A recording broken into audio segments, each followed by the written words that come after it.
J'occupe une fonction de direction opérationnelle au sein d'ARIM, qui est une structure qui intervient pour l'Île-de-France dans le champ des prestations d'appui spécifiques financées par l'AGEFIP et le FIP.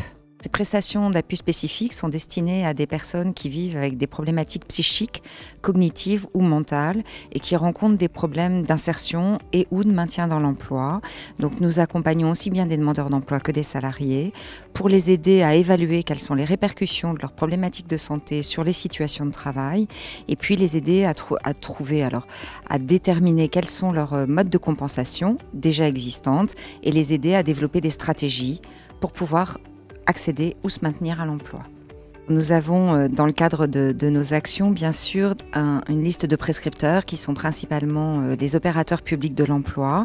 Et puis on travaille bien évidemment en direct avec des employeurs, qu'ils soient privés ou publics.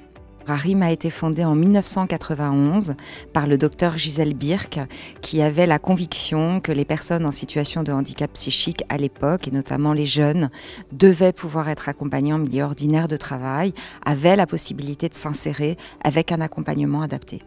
Dans le cadre de nos activités, bien évidemment, les prestations se sont modifiées, ont évolué au fil du temps.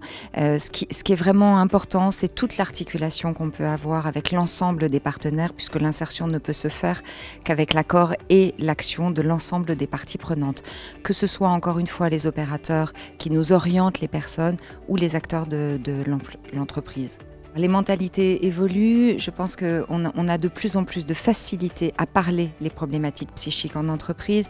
On a encore du chemin à parcourir dans la mesure où ce sont des handicaps invisibles dont les gens qui sont concernés ne savent pas toujours très bien parler, n'arrivent pas à déterminer ce qu'ils doivent communiquer autour de leurs problématiques psychiques. Donc justement, l'intervention d'un organisme tel que le nôtre, c'est effectivement de pouvoir centrer les présentations des personnes concernées sur leurs compétences et leurs besoins en compensation, et pas forcément parler du handicap, par exemple.